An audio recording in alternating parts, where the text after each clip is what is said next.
Tempting recipes and വ്ളോഗ്സിൻ്റെ പുതിയൊരു വീഡിയോയിലേക്ക് എല്ലാ കൂട്ടുകാർക്കും സ്വാഗതം. ഷടയെന്നൊരു പായസം കുടിക്കണമെന്ന് മോഹം തോന്നിയാലേ ഇതേ ഉള്ളൂ വഴി കേട്ടോ. അപ്പോൾ വീഡിയോ ഇഷ്ടപ്പെടുകയാണെന്നുണ്ടെങ്കിൽ ചാനലൊന്ന് ലൈക്ക് ചെയ്യുകയും ഷെയർ ചെയ്യുകയും കമൻറ്റ് ചെയ്യുകയും സബ്സ്ക്രൈബ് ചെയ്ത് സപ്പോർട്ട് ചെയ്യുകയും ചെയ്യണം. നല്ല അടിപൊളി പായസമാണ്. പിന്നെ നമ്മുടെ ചാനലിൽ കുറേ നല്ല നല്ല റെസിപ്പീസും വ്ളോഗ്സും കാര്യങ്ങളൊക്കെ അപ്ലോഡ് ചെയ്തിട്ടുണ്ട്. എല്ലാം കാണുകയും വേണം കേട്ടോ. അപ്പോൾ താമസിക്കുന്നില്ല, നേരെ വീഡിയോയിലേക്ക് പോകാം.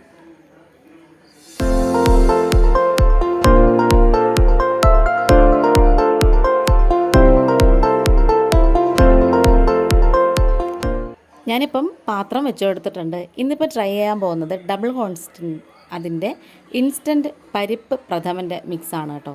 ഇത് ആദ്യമായിട്ടാണ് ഞാൻ മേടിക്കുന്നത്. ഇതിൻ്റെ വിലയെന്ന് വരുന്നത് 129 രൂപയാണ്. പിന്നെ ഇൻഗ്രീഡിയൻസ് ചേർത്തിട്ടുണ്ട്. നമ്മൾ ചെയ്യേണ്ട വിധവും എല്ലാം ഇതിനകത്ത് കൊടുത്തിട്ടുണ്ട്. അപ്പോൾ അത് ഞാൻ പിന്നെ സാധാരണ ഞാൻ ഉരുളിയിൽ പിന്നെ വിറകടുപ്പിലാണ് ഇവിടെ കൂടുതലും പായസം വെക്കാറ്. പക്ഷേ ഇതിപ്പം കുറച്ചൊക്കെ അല്ലേ ഉള്ളൂ. അപ്പം അതുകൊണ്ടിപ്പം ഇന്നിങ്ങനെ ആക്കാമെന്ന് വിചാരിച്ചു. അപ്പം 2 കപ്പ് വെള്ളമാണ് അവരിതിനകത്ത് പറഞ്ഞേക്കുന്നത് ഒഴിച്ചു കൊടുക്കാൻ, ഒരു 400 ml വീതം. എന്നിട്ടുണ്ടല്ലോ ഞാനിങ്ങനെ പായസത്തിൻ്റെ മിക്സ് അതിനകത്ത് പൊട്ടിച്ചിട്ട് കൊടുത്തിട്ടുണ്ട്. ഇനി നമുക്കിത് ഹൈ ഫ്ലെയിമിൽ നന്നായിട്ട് ഇങ്ങനെ തുടരെ ഇളക്കി അങ്ങ് യോജിപ്പിച്ചെടുക്കണേ. കുറേ നമ്മളിങ്ങനെ ഇളക്കി കഴിയുമ്പോൾ തന്നെ അതിങ്ങനെ തിളച്ചിട്ട് കുറച്ചൊന്ന് കുറുകിയൊക്കെ വരും. നല്ല ടേസ്റ്റാണ് കേട്ടോ അത്. അപ്പം പായസമൊക്കെ ഏകദേശം റെഡിയായി വരാറായപ്പോൾ ഞാനൊരു വാഴയില കൊണ്ടിങ്ങനെ മൂടി വെച്ചു. വാഴയില ഇച്ചിരി പഴുത്ത് പോയി കേട്ടോ, ക്ഷമിക്കണം.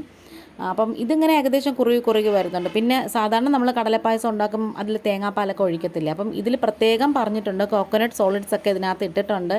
അതുകൊണ്ട് തന്നെ നമുക്ക് ഇതിനകത്ത് ഒന്നും ചേർക്കേണ്ട ആവശ്യമില്ല എന്ന്. ഇപ്പോൾ നല്ലോണം കുറുവി ആ ഒരു കൺസിസ്റ്റൻസി ആയി വന്നിട്ടുണ്ട്. പിന്നെ ഒറിജിനൽ കടലപ്പരിപ്പ് പ്രഥമൻ്റെ വീഡിയോ നമ്മൾ ഇതിനകത്ത് നേരത്തെ ഇട്ടിട്ടുണ്ട്. ഇതിപ്പോൾ ഇത്രയേ ഉള്ളൂ. ഞാൻ ഗ്യാസ് ഓഫ് ചെയ്തിട്ടുണ്ട്. പിന്നെ വേറൊരു കാര്യം, ഇതിനകത്ത് അണ്ടിപ്പരിപ്പും കിസ്മിസും ഒന്നും ഇട്ടിട്ടില്ല കേട്ടോ. പക്ഷെ അതും കൂടെ ഉണ്ടായിരുന്നേ കൊള്ളായിരുന്നു. ഇത് കൊതിക്കൊന്ന് കുടിക്കാം, അത്രയേ ഉള്ളൂ കേട്ടോ. പക്ഷേ നമ്മൾ വീട്ടിലൊക്കെ ഉണ്ടാക്കുമ്പോൾ കുറച്ചും കൂടെ ക്വാണ്ടിറ്റിയല്ലേ ഉണ്ടാക്കുന്നത്. അപ്പം മക്കൾക്കൊക്കെ രണ്ടാമത് വൈകിട്ട് ഒരു ഗ്ലാസ് കൂടെ കുടിക്കണമെന്നൊക്കെ വിചാരിച്ചാൽ അവർ ധാരാളം കുടിക്കും. പക്ഷേ ഇതിപ്പം അതൊന്നും പറ്റത്തില്ല. പെട്ടെന്നൊരു തട്ടിക്കൂട്ട് ഒരു എളുപ്പത്തിന് റെഡിയാക്കാം, അത്രയേ ഉള്ളൂ.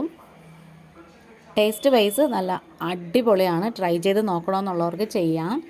പിന്നെ ഡബിൾ ഹോഴ്സിനെ എനിക്ക് ഒരിക്കലും മറക്കാൻ പറ്റത്തില്ല കേട്ടോ. കാരണം വനിത നടത്തിയ ഡബിൾ ഹോഴ്സും പിന്നെ മധുര സെൽഫി പായസം കോൺടെസ്റ്റിൽ ഫസ്റ്റ് പ്രൈസ് വിന്നറായിരുന്നു ഞങ്ങൾ. അത് പടവലങ്ങയും കടലപ്പരിപ്പും കൊണ്ടുള്ള ഒരു പായസമായിരുന്നു കേട്ടോ. അപ്പം ഏറ്റവും ഒടുവിൽ തേങ്ങാക്കൊത്തും അണ്ടിപ്പരിപ്പും മുന്തിരിങ്ങയും എല്ലാം വറുത്ത് കോരി ഇട്ടിട്ടുണ്ട്. അപ്പോൾ നമ്മുടെ പായസം റെഡി ആയിട്ടുണ്ട്. ടേസ്റ്റ് അപാരമാണ്. പക്ഷേ ക്വാണ്ടിറ്റി വളരെ കുറവാണ്. എന്നാലും കുഴപ്പമില്ല, പെട്ടെന്നൊന്ന് റെഡിയാക്കി എടുക്കാനൊക്കെ ഇത് തൽക്കാലം അതൊക്കെ മതി കേട്ടോ. അപ്പം നമ്മുടെ വീഡിയോ വൈൻഡപ്പ് ചെയ്യാറായി. ഇതൊരു കുഞ്ഞ് വീഡിയോ ആണ്.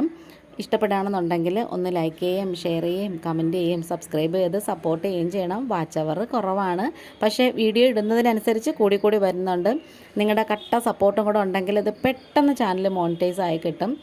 കണ്ടാൽ തന്നെ അറിയാം കേട്ടോ. അതിൻ്റെ ആ കളറും ആ നട്ട്സൊക്കെ കാണുമ്പോൾ ഉണ്ടല്ലോ നല്ല അടിപൊളി ടേസ്റ്റ്. വീഡിയോ ഇന്നിപ്പം ഇത്രയേ ഉള്ളൂ. വീണ്ടും നല്ലൊരു വീഡിയോ ആയിട്ട് വരാം. Thanks for watching.